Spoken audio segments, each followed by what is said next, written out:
Salut, salut, bienvenue dans My Stories, votre émission qui vous plonge dans l'intimité absolue de vos stars. Également, à travers cette émission, vous pourrez découvrir des histoires pas comme les autres.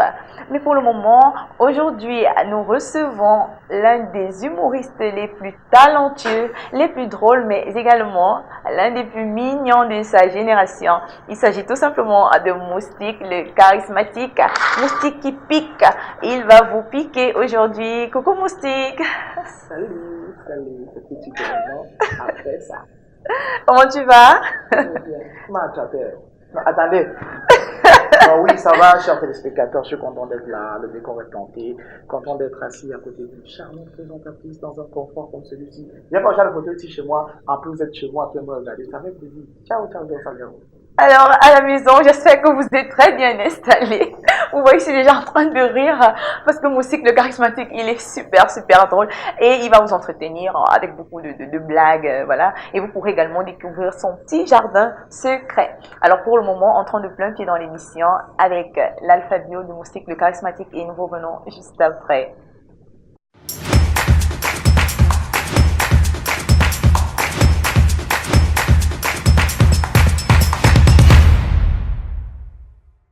Alphabio, ouverture.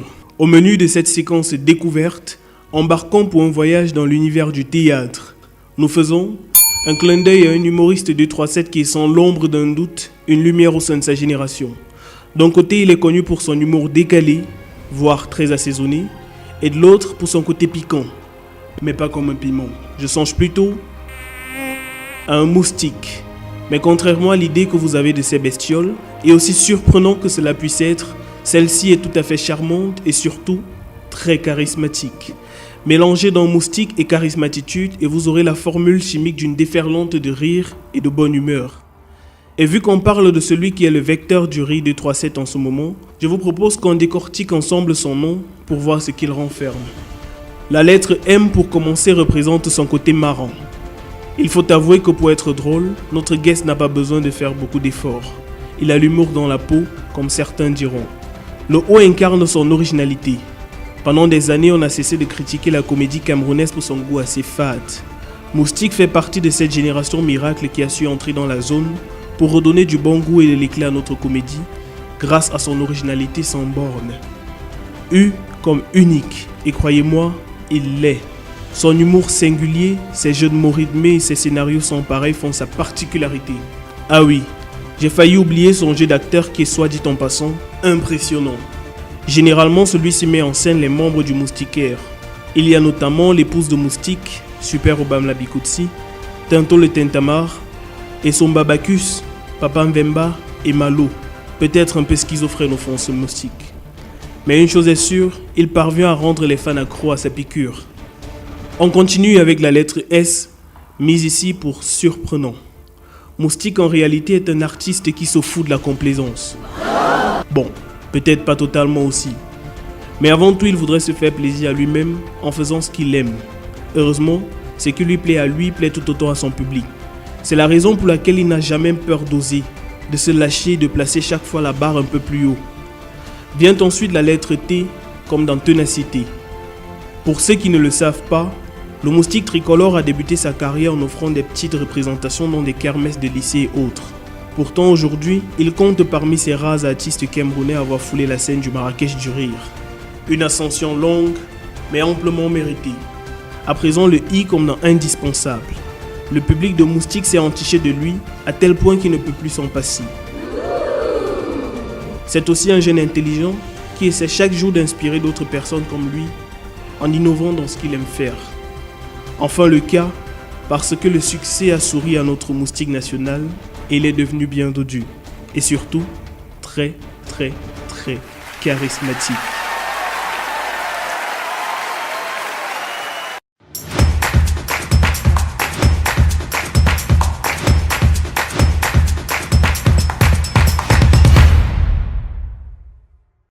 Alors à la maison, j'espère que vous avez apprécié l'alphabio fait par Rodrigue Wilfried M que nous saluons au passage. Alors Moustique, je suis toujours avec plateau. J'espère que tu es très bien installé et qu'il y a la forme, quoi. Il y a la forme, surtout quand on a le wifi gratuit. Alors, Moustique, j'ai une première question pour toi. Déjà, à travers ton alpha bio, on a découvert que ton véritable nom est tout simplement Tagne Hubert et très facile à retenir. Oui, Tagne Hubert Martial, c'est véritablement mon nom. On ajoute Martial voilà. à l'état civil. Alors, est-ce que Moustique et Tagne Hubert forment une seule personne ou alors on a un petit changement de personnalité entre les deux? Non. Moustique charismatique, c'est un personnage créé par Tagne Hubert Martial. Et ces personnages-là ont une seule similitude, c'est le fait que Moustique charismatique et Tagne Hubert Martial ont la joie de vivre en commun. On le fait un taille. Mais là où Moustique dame le pion sur Tagne Hubert Martial, c'est que Moustique est un peu plus délirant et le fait de manière hyper professionnelle. Donc c'est ça. Alors Moustique, vous l'a si bien dit tout à l'heure, hein, c'est la joie de vivre. Il a précisé que c'est le seul point commun qui existe entre les deux. Hormis ça, on assiste à deux personnalités différentes. Maintenant, j'ai une autre question pour toi. Cette question, j'aimerais vraiment savoir. Nous savons que tes parents sont originaires de l'Ouest et également du Sud. Alors, qu'est-ce que ça t'apporte, ce mélange de cultures? Qu'est-ce que ça t'apporte? Oui, déjà, ça m'apporte déjà le fait d'être métisse. Voilà, je suis métissé. Et après cela, je pense que c'est vrai que je n'ai pas fait l'ethnologie véritablement, mais je pense que être du Sud, c'est quelque chose qui procure de la résistance. Voilà, quand on est du Sud, on est résistant. Lorsqu'on est au pouvoir, on le tient, on ne lâche pas facilement. Donc c'est ça. Maintenant, lorsqu'on est de l'Ouest, on a une certaine classe, une certaine noblesse, on a un certain charisme aussi. Donc je pense que c'est ces mélanges de culture-là qui font en sorte que j'ai cette personnalité, cette particularité que j'ai, voilà. On t'a vu dernièrement au Marrakech du Rire. Moi, je t'ai vu au Marrakech du Rire. J'aimerais que tu nous racontes un petit peu cette expérience. Marrakech du Rire, c'est une superbe expérience parce que c'est un peu pour moi, comme pour un humoriste francophone, ce qu'est la Mecque pour un musulman, ce qu'est aller à Rome au Vatican pour un chrétien. C'est un super rêve sur le long parcours que j'ai sur ma carrière parce que venant du fin fond du délire où je faisais des prestations côté Folie d'Iran, me retrouve au Marrakech du Rire avec les plus grands humoristes, les plus grands humoristes du monde, c'est quelque chose de formidable. Ça veut dire que tu peux partir de la boue et devenir de l'or. C'est un rêve qui se réalisait. Donc voilà, je pense que ça permettra à d'autres petits frères qui pensent que décrocher la lune c'est impossible quand on sort de chez soi pieds nus, de leur faire comprendre que c'est possible. Tu peux partir de zéro et devenir héros. Et c'est enchaîné. Voilà. Tu peux partir de zéro et devenir héros. À la maison, retenez très bien cette phrase parce que c'est une phrase inspirée de Moustique, le plus charismatique. Moi, j'ai ajouté plus, hein, ce n'est plus, c'est le plus charismatique, le Moustique le plus charismatique. Alors, moi, j'aimerais savoir, c'est un rêve qui s'est réalisé ou alors ce n'était qu'une logique des événements de la vie? Non, j'ai jamais véritablement rêvé être au Marrakech du Rire. En réalité, depuis que j'ai commencé à jouer, mon rêve n'a jamais été la notoriété, n'a jamais été la gloire, n'a jamais été les lauriers et tout. Mon rêve était de faire ce que j'aime, apporter ma vision du monde à ma manière. Lutter contre le stress, détendre l'atmosphère au maximum. J'aime pas voir les gens critiquer. Parce que quand on vient d'une famille comme la mienne avec beaucoup d'enfants, il y a la sacrée ambiance de Black qui prévaut. On a toute une autre vision de la vie. La vie tout est rose parce qu'on vit en famille et lorsqu'il y a l'entente cordiale. Et surtout, lorsque dans une famille, on a un Moustique qui ne sait pas que faire rire, qui est également mannequin. Et... Oui. Parce que effectivement, j'ai fait beaucoup d'autres choses avant d'être humoriste. J'ai fait l'attaque d'autres plans artistiques, le dessin, la danse, la peinture, le mannequinat. Et je pense que c'est ce qui fait en sorte que, même dans mon humour aujourd'hui, j'ai réussi à apporter beaucoup de bribes de ces cultures que j'ai eu en fait.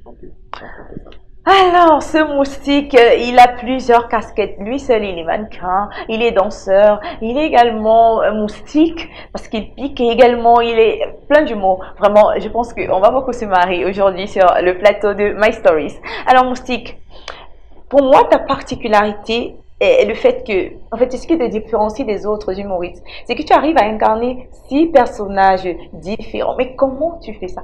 Raconte-nous comment tu fais pour incarner. On va citer ensemble les personnages que tu incarnes. Voilà. On a, Papa Baba, oui. Bonjour tout le monde qui nous regarde. On a Esopa Bacchus, tout le monde qui nous regarde, on vous salue. On a Malo. Oh, c'est le gars, tout le monde qui est dans le système, Tchaka, on valide. On a Super Bamla. Bonjour à tout le monde qui est dans la salle. On a Ngwagwa Asho, Adesaladio, everybody will listen to me. On a beaucoup d'autres personnages et puis je pense que c'est un délire en fait, c'est un délire. C'est comme Jamel me disait au Marrakech, il me disait les artistes, tous les artistes se valent. On a tous 2 jambes, on a tous 2 bras, on a tous un cerveau. Mais la différence entre nous, c'est la capacité de projection. D'où te vient cette inspiration? Bah, d'où me vient cette inspiration? Oui. Je dirais que c'est divin. C'est divin, mais en réalité, je me considère comme une éponge. Une éponge plongée dans une mare d'eau. Lorsque l'éponge est dans la mare d'eau, elle aspire l'eau qu'elle y trouve. Et lorsqu'on presse l'éponge, elle ressort exactement l'eau qu'elle a absorbée, mais avec une teinte différente, une teinte particulière. Je suis cette éponge dans la société, j'aspire tout ce que je vois, et puis sur mes sketchs, je les retranscris avec ma manière de désigner.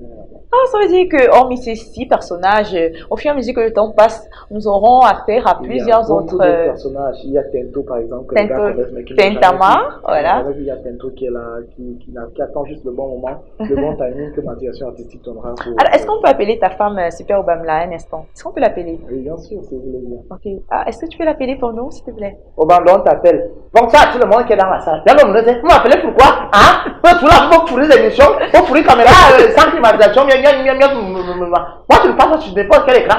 Je passe sur les grandes chaînes, les chaînes en or, les chaînes en diamant, et je ne passe pas sur n'importe quel téléviseur. Alors, je me clame la climatisation, je me dis, faut que pourri caméra, je veux voir tout le monde. Oh là là, à la maison, c'était Super Obamla sur le plateau. Ah voilà, je sais que vous avez apprécié. Mon cycle charismatique, bah attends, t'envoyer ici pour venir me faire. Alors, mon cycle charismatique, j'ai également une autre question. Voilà, cette fois-ci, on va aller sur une autre page de ta vie. J'aimerais que tu nous parles un tout petit peu des histoires qui t'ont marqué, des moments de ta vie qui t'ont marqué, c'est-à-dire depuis que tu as lancé ta carrière. C'est parties que tu ne racontes pas souvent en télévision, que tu ne racontes pas à tout le monde. On aimerait que tu nous parles de ces petits secrets. Bah, le grand déclic de la rage de ma sortie que j'ai aujourd'hui, c'est la naissance de mon premier fils. Voilà, mes félicitations. Merci, il s'appelle Joseph Marley, il est né, ça fait 8 ans qu'il est né, il a 8 ans. Donc il a 8 ans, Ouais. Joseph Marley. On Donc, fait un coucou à Joseph Marley à la maison. Donc, quand Marley Coucou à naissait, Joseph Marley à la maison, j'étais voilà. en classe de première. Lorsque j'ai appris que sa mère avait conçu, il fallait que je fasse un choix entre laisser ma mère s'occuper de la grossesse de ma petite amie et gérer ça moi-même. J'ai dû faire le choix de laisser les bancs, de me lancer dans la vie active pour essayer de me battre. Je pense que c'est à partir de là que j'ai compris en fait que lorsqu'on est un homme, il faut bien apprendre à se battre pour s'en sortir. Je me suis débrouillé comme j'ai pu, j'ai fait beaucoup de petits métiers, porter des parapluies dans les chantiers, laver les voitures. Je me suis débrouillé comme il faut pour qu'elle ait un accouchement super. Et ça s'est très bien passé. Quand j'ai vu mon fils pour la première fois, j'ai compris que j'étais devenu un homme et que l'avenir d'un homme se décide sur sa progéniture. Tu es ému par cette histoire. Je pense que c'est à partir de là que j'ai véritablement commencé à prendre au sérieux ce que je faisais. Comprendre que s'il fallait que je m'en sorte. Il y a des gars qui, eux, ils sont allés à l'école, ils ont des gros diplômes. Ils vont aller faire le concours des MENAM, ils vont faire le concours des ministres sénateurs, comme ils veulent et tout. Moi, je ne dis pas quoi. J'ai un seul atout que Dieu m'a donné, c'est le petit talent que j'avais, la voix qui parlait à moi. Il a fallu que je rentre à la création maximale, avec toutes les difficultés, parce que personne ne te prend au sérieux. Il y a des grands humoristes qui sont connus, comme les Daniel Condorping, on a les Kaiser Sean, on a tout le reste. Major AC, toi tu es qui, tu viens là, tu vas faire quoi pour exister? Il a fallu beaucoup tout travailler. Tout le monde me posait travailler. cette question, j'ai perdu beaucoup d'amis dont les parents trouvaient que j'étais une menace. Tu marches avec quelqu'un qui a laissé l'école, il dit qu'il va faire des choses des fous à la maison, te dit qu'est-ce que tu fais de ta vie? Tu es l'aîné d'une famille, qu'est-ce que tu montres à tes petits frères? Moi, ça, je savais où est-ce que j'étais en train d'aller. Et par la grâce de Dieu, cette rage-là, ça fait de moi aujourd'hui le mec qui a le moral d'acier que j'ai aujourd'hui.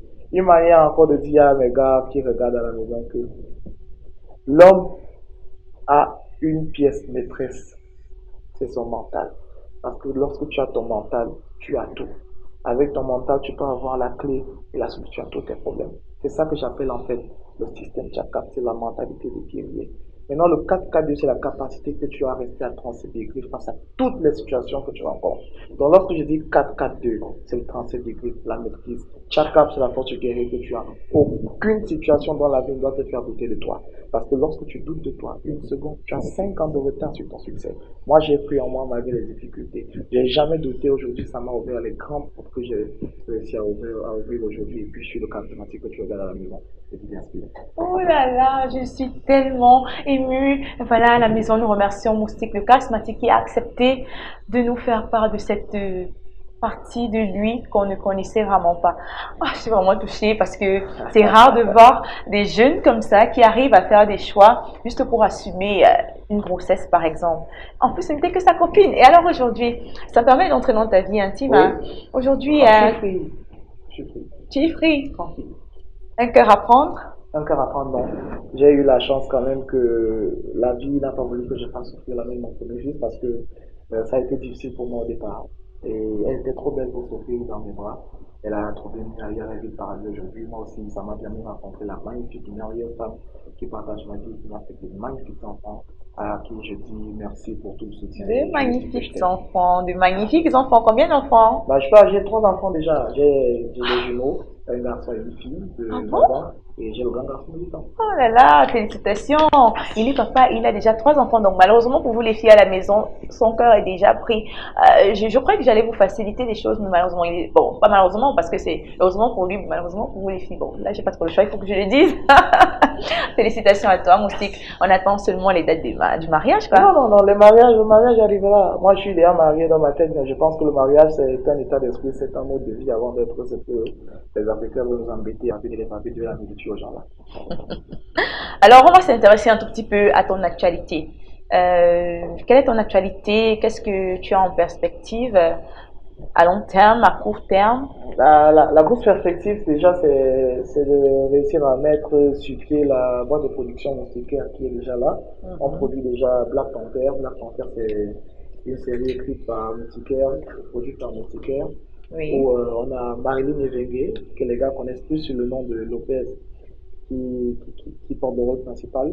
On a d'autres projets. On a la radio qui est en train d'être mise sur pied. On a la chaîne YouTube qui est en train d'être véritablement structurée. J'ai mon festival Bantou, le Bantou du Rire qui est presque finalisé. J'ai le gala des Lacs dont la première édition a eu lieu à Yaoundé le 10 novembre 2017 qui doit se tenir à Douala aussi pour l'acte 1 version Douala. Et l'acte 2, il y a des gens qui se préparer pour faire le tour du Cameroun. Je pense qu'il y a beaucoup de projets, il y a des tournées internationales, mais pour l'instant, j'aime pas en parler tant que l'argent n'est pas encore dans ma poche. Donc, tu aimes le concret, quoi. Moi, j'aime le concret. Voilà. Donc, c'est ça, mon style continue son petit bout de chemin. Et voilà, quoi. À la maison, nous remercions déjà Moustique. Je te remercie vu que tu es en face de moi. Voilà, pour ce moment d'intimité que tu as accordé à nos internautes.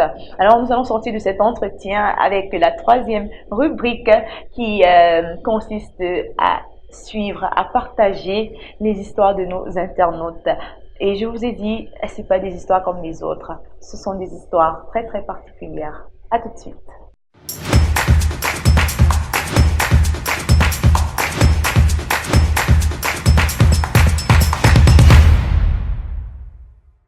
De retour sur ce magnifique plateau, c'est tout simplement le plateau de My Stories. Alors, j'espère à la maison que vous avez apprécié, vous avez partagé avec nous ces moments d'intimité avec notre célèbre star, Moustique le charismatique. Et maintenant, place à la story du jour.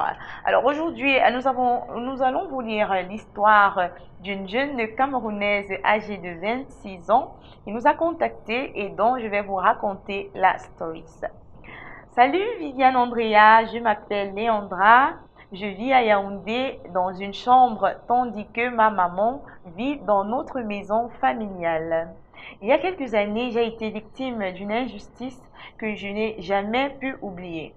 En effet, un jour, en marchant sur la rue, j'avais rencontré un jeune garçon qui demandait de l'aide, comme la plupart des gamins de la rue Le Fond au centre-ville. Touché par l'état de ce gamin, je lui ai demandé s'il pouvait venir avec moi afin de pouvoir l'aider et ce dernier accepta. Nous sommes donc partis chez moi et j'en parlais avec ma maman, qui inscrit tout de suite le petit à l'école. Nous avons passé 6 mois pendant lesquels l'enfant était bien traité, bien nourri et allait à l'école. Mais un jour, l'enfant ne revint plus et par la suite, je m'étais fait piéger par des policiers dans une banque de la place qui m'ont interpellé et m'ont demandé de passer retirer un colis. À cette banque, arrivé à cette banque, ils me demandèrent de les suivre et là, c'est là qu'a commencé le calvaire. On m'accusait d'enlèvement d'enfants car la maman de l'enfant avait lancé un avis de recherche qui passait à la télé. My God. Pendant mon séjour de 7 jours en cellule, les autres détenus me bastonnaient comme une criminelle et la semaine qui suivait, j'avais informé ma maman.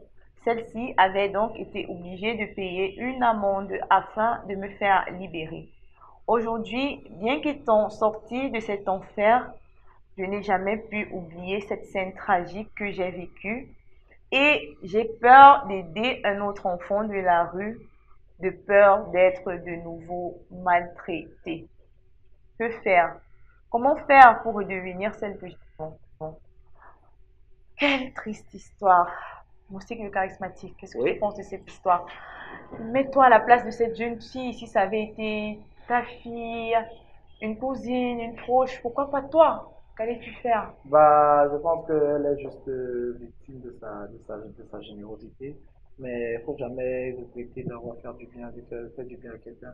Nous sommes dans une société où quelque chose de clair existe, c'est le karma. Tout ce que tu fais, tu le reçois. Voilà, tu as aidé un jeune garçon, tu t'es fait bastonner, tu t'es fait brutaliser parce que tu l'as aidé. Tu ne savais pas. Mais à l'avenir, il faudrait que tu saches que la loi, nul n'est censé ignorer la loi. Tu ne vas pas rencontrer quelqu'un dans la rue, tu le prends, tu l'amènes chez toi comme ça. Non. Et si tu l'amenais chez toi et tu te faisais assassiner, comment est-ce que tu peux ramasser un serpent comme ça, tu ne sais pas, tu mets chez toi. Quand tu rencontres quelqu'un dans la rue, tu n'es pas un orphelinat, tu vas avec lui dans un commissariat ou dans un centre d'accueil. Ce sont les structures mieux appropriées pour gérer ce type de cas. Tu n'as pas le droit de prendre quelqu'un, tu vas mettre à la maison parce que si la personne c'est un voleur ou un recherché, automatiquement tu es receleur, tu recèles les malfaiteurs. Donc je pense que tu dois laisser cette affaire à Dieu et juste apprendre des leçons. Ça ne veut pas dire que si tu as un morceau de pain à donner à quelqu'un dans la rue, tu ne le fais pas. Vas-y, donne-le. Mais il faut savoir que la life, quoi qu'il en soit, ça n'a pas la photocopie. Tu peux perdre la tienne en voulant aider quelqu'un. Tu n'es pas un martyr. Ok? Beaucoup de courage à toi et je sais que dans la force de la prière, tu trouveras le moyen de redevenir la personne que tu es. Léandra, à la maison, j'espère que tu as écouté avec attention le conseil que t'a prodigué Moustique le charismatique et également toutes celles qui se reconnaîtront à travers l'histoire de la jeune Léandra. Voilà, c'est une solution. Moustique le charismatique vous demande tout simplement de ne jamais abandonner la prière et également et surtout même de faire l'effort de pardonner. Pardonner, essayer de redevenir celle que j'étais avant parce que la vie a des hauts et des bas et voilà. Parfois, on n'a pas toujours la générosité que l'on donne aux autres en retour. Ah ouais. Donc voilà. Merci Moustique le charismatique. Parallèlement, nous invitons tous ceux et celles qui ont d'autres histoires à raconter, des situations par lesquelles vous êtes passés, qui vous ont touché, qui vous ont marqué, que vous n'avez jamais pu pardonner à vos proches. Voilà, n'hésitez pas à nous contacter sur nos différentes pages. Nous avons des pages YouTube, des pages Facebook, des pages Instagram, Twitter, Snapchat et également un numéro WhatsApp. C'est la fin de cette de cette très belle émission et nous remercions tous ceux qui ont participé de près comme de loin à la réalisation de cette émission. Alors, nous commençons par remercier notre moustique charismatique qui est encore là sur le plateau et qui a laissé tout ce qu'il avait à faire pour venir partager avec nous ces moments d'intimité, son petit jardin secret, quoi. J'espère à la maison que vous avez profité des conseils car c'est pas tous les jours qu'un célèbre artiste comme lui trouve du temps à consacrer à tous les jeunes, à tous les internautes, à tous les téléspectateurs qui le suivent. Également, nous remercions Topi Shop qui est un grand partenaire et qui nous offre comme ça leur salle VIP. Nous remercions également l'agence Omco qui fait dans le coach en management et en développement personnel. Nous remercions nos chroniqueurs, nous remercions comme ça Henri et nous remercions également Rodrigue. Nous n'oublions pas celui qui est toujours derrière les caméras. Il s'agit tout simplement de Stéphane qui nous vient de Sten GIF. Et voilà, un coucou à toi Stéphane, coucou à toute l'équipe, coucou à Yannick Bessala qui a assuré le plateau. Merci une fois de plus et à très bientôt.